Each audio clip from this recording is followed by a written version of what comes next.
Hey, it's Whitney from Manitou Weight Loss Center. Tonight we're going to be going over yogurt. So there's a lot of confusion when you shop in the yogurt aisle. I'll tell you what to look for. One of the main things we are going to be looking for is sugar. So we're going to flip over the nutrition label, and here's where you're going to look.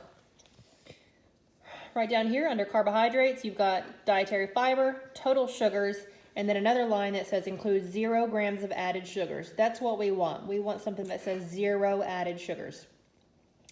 If we're looking at the next one, and we'll go back to this one. This one is let's see what I got here. Greek yogurt plain. And all Greek yogurt, even plain, they're not all created equal. They're gonna have different calorie counts, different fat, depending on whether it's a whole milk or non-fat milk, whatever. So this one particularly, we're looking at total carbs, 12 grams.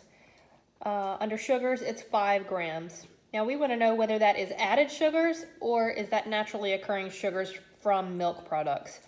If you don't have that separate line that says how much added sugar is in there, then you need to look at the ingredients. So since this has 5, we're going to look at the ingredients and see where the sugar could be coming from. And I've already read through this list. There's nothing in there that says anything about added sugars or anything that could be sweetening it other than the natural occurring sugars in the milk product. So that's all natural, that's good. Just while we're here to look at the nutrition label, we'll kind of do a 2-in-1 lesson here. Nutrition facts at the top. You've got your serving size. If you have 1 cup of this yogurt, you're having everything that's on this label right here, the amount of grams of these macronutrients and other things. You have 2 cups, you're going to double up on everything that's listed here. If you have half a cup, you have half of what's listed right here. So that's generally breaking down the nutrition label. If you're wanting a lower fat diet, this would probably not be a good option for you. This is 22 grams of fat. Most of that is coming from saturated fat. Saturated fats are mostly solid at room temperature. They more than likely will be coming from an animal product.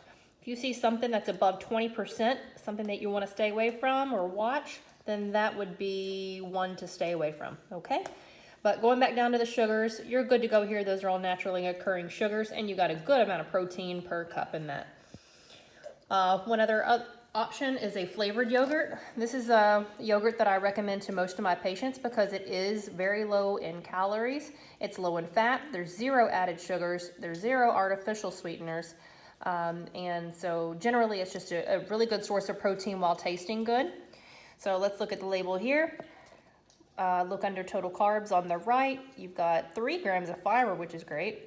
Total sugars, 5 grams, and then beneath it, you'll see includes 0 grams of added sugars. That's perfect. That's what we want. So generally, this is a good option if you like things that are sweetened by stevia. So anyway, the general recommendations for sugar intake daily is 25 grams at max. That's what the American Heart Association recommends. So this could be one area in which you might be having too much sugar. I don't know. So just start reading your labels and start tracking your added sugars daily on every single label that you might have in your house. This was my favorite yogurt, by the way. The YQ by Yoplait. High protein, low sugar, low carbs. Great to add to smoothies or have by itself with fruit.